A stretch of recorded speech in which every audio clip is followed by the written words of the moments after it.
Hi everyone, welcome to week 6 of our transformation program. I hope you've been enjoying it and getting something out of it. I know some of you have messaged me and emailed and told me that you've had some insights, so that's really cool. Please, if any others of you get any insights or just feel like contacting me, let me know what you think of the program. That would be awesome. Anyway, today I want to talk about the mind-body, the body connection, the mind-body connection, and the body overall, the physical body. We haven't really talked about that much, and I know there's a few people in this group who have some health issues. I think some major health issues for some of you, and that kind of made me nervous at first when I was first starting the program, because I thought, well, what am I going to tell these people with serious health issues? But, I have been learning more and more about the mind-body connection and health issues. I had a herniated disc that acted up back over the holidays and is just now finally feeling better. But I was interesting because somebody pointed me to a book by John Sarno about which is about back issues and how so much of the problems that people have is because of their thinking. He claimed it was repressed thoughts and things like that, but I'm not sure. I mean, that could be true, although I didn't feel like I had repressed thoughts at this point right now, because I've come so far in my thinking and stuff. But whatever it was interesting to note that something that was physical and physically documented, through an MRI. When I originally had my herniated disc, that they took an MRI, you can see right there that it looks like there's a problem physically in the body, and it would make sense that that's what's causing pain and numbness and stuff like that. But according to Dr. Sarno, those things don't necessarily cause pain, that people have those all the time, herniated discs like that, and don't even know it because they're not causing them any pain. So they're not getting MRIs or anything like that. So it's kind of interesting to note that. And when I first read the book, he said sometimes in people, he talked about all these people who the pain just goes away. Sometimes it takes a few weeks or a month. But that he has so many cases of people that he's taught and who's read his stuff or watched his videos, that their pain goes away. And after I read it, it was interesting because the pain in me, it totally shifted from where the old disc, the herniated disc that I had a couple of years ago, that's what was originally acting up, and then it felt better. Like one day, I thought it had completely disappeared, and I thought, wow, that's magic. I read this book, and this is just like better now. But then the pain sort of shifted to what felt like another disc, and now I didn't ever go to the doctors about this because I just assume it'll go away, and it has. But it shifted to a different place. Like, I think it was probably a higher up disc in my back, and I had numbness in a different area, which made me a little nervous at first, but that started to go away. But that's exactly what Dr. Sarno said in the book, that once you've come to grips with whatever your repressed thoughts were or are, you have to be careful, because your mind is a sneaky little thing where it will shift to something else when you have this kind of pain. And so I just found that interesting, because I did, when it first originally went away, I sort of thought, okay, what are thoughts that I might be repressing? And I sort of just thought of all these, tried to just sit there, because I was really in pain, and so I just laid on my bed, and I just let out all these thoughts of things that perhaps I had been repressing, feelings that I had been repressing, and that's when the pain just sort of disappeared. So anyway, that's sort of my experience with the mind-body connection. But I've also I've been very interested in this topic for a while, in terms of just health and being healthy and eating healthy, and and that kind of thing. And everything that I've read and learned and even can feel for myself is, how important healthy eating is, especially just, getting the right vitamins and nutrients, and especially micronutrients, which is starting to be talked about more, but it's not talked about as much in the mainstream, which, you mostly get from your vegetables. And so many people just don't eat enough vegetables.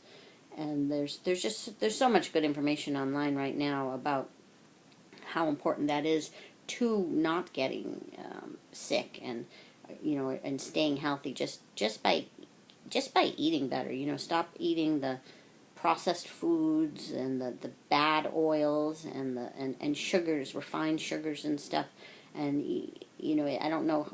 I think a few of you, or some of you, are into healthy eating and stuff, but I would definitely highly recommend it. What I found is, at first, when I first started eating healthy, was that just crowding out the bad foods by eating the good foods, and like just eating more vegetables. They're so filling that it's kind of amazing how, once, if you're full on a giant plate full of asparagus or Brussels sprouts or whatever it might be, and they start, if you don't like them, they do start to taste better the more you eat them. Or you can just make them in different ways that taste better to you. I add dried fruits and nuts and things like that to my vegetables. But you find you're full, and you don't really crave other things that much. You don't need to eat the junk food. Of course, the simple thing is just not having junk food around your house.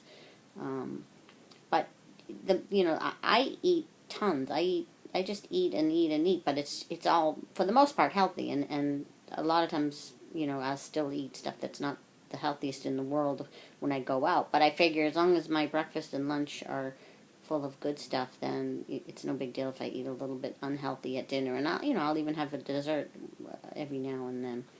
But besides that, in terms of real health issues, I think, and from what I've learned, that a big reason why people do get major health issues is stress. They feel stressed, and what happens, from what I've learned and what I understand, is that when we get stressed or anxious or any of those kinds of feelings, it shuts down our immune system, because we get that flight or fight response. And so it's like either or. If you've got that response, it shuts down your immune system, because it takes so much energy, I believe, to give you that flight or fight response, and which serves us well in a very dangerous situation. But unfortunately, in today's world, our flight or fight response and stress and anxiety happens for minor things. We just get nervous, we get scared just from little things that happen. We don't really have to run from it. We can't really run from it, but our bodies get that response.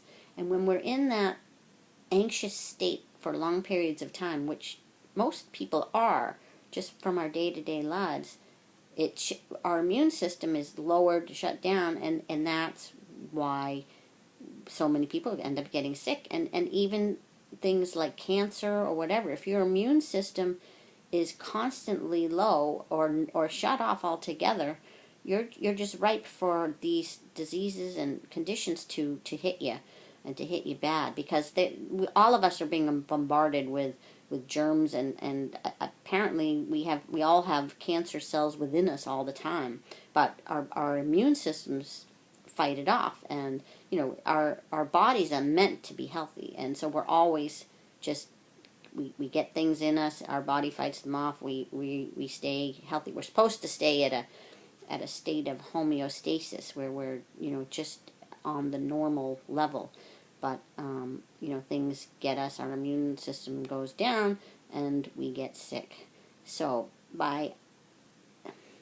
the key then is to understand what's causing our stress, which we've talked about before. But most people think that stress is what's coming from outside of them. My husband's causing me stress because he's doing whatever. My boss is causing me stress. My coworkers, they're causing me stress. But when you start to understand that other people really can't cause you stress, it can certainly seem like it, and it certainly seems like it to me a good lot of the time, that others are causing my stress, or the world around me is causing my stress. But it can't. It's not. Your stress can only come from your thoughts, because stress is a feeling, and it's something that gets turned on in your body, but it can only come from your thoughts. And while we can't turn them off, and we can't just say we don't want to be stressed, somehow knowing that they're your thoughts, at some point, the more you really start to know this, then the less stress you'll have, because your thoughts will start going back to how they should be, their normal state of just, happiness really is the normal state. So, and then your immune system will function better, and you're less apt to be sick. So, all this stuff, sort of this mind-body connection, really ties together with understanding about thoughts. It all comes back to that every time.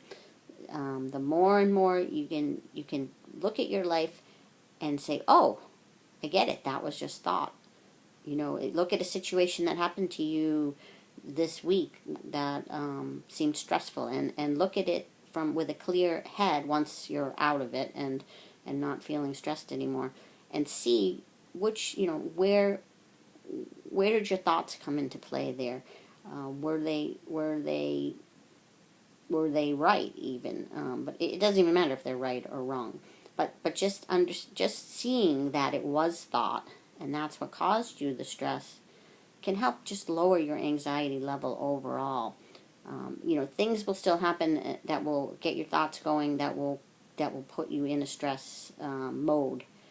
But it's really important to just not be living in a complete state of panic and stress your whole life, because that's where you're going to be sick, and you're not going to be able to heal as well. That's the other thing.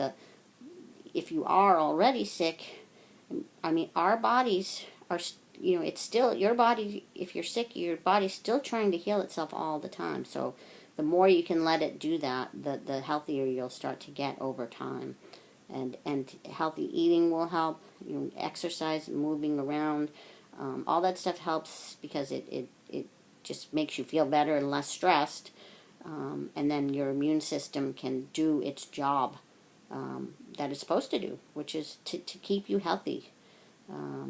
So I think I'll leave it at that for now today, and we can maybe talk more about this in the call tomorrow, which will be at 2 p.m. Wednesday.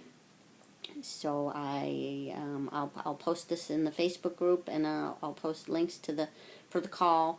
And if anyone has other things they want to discuss, or even questions about this, please post them in the Facebook group or email me, and we'll talk about them tomorrow. Bye bye.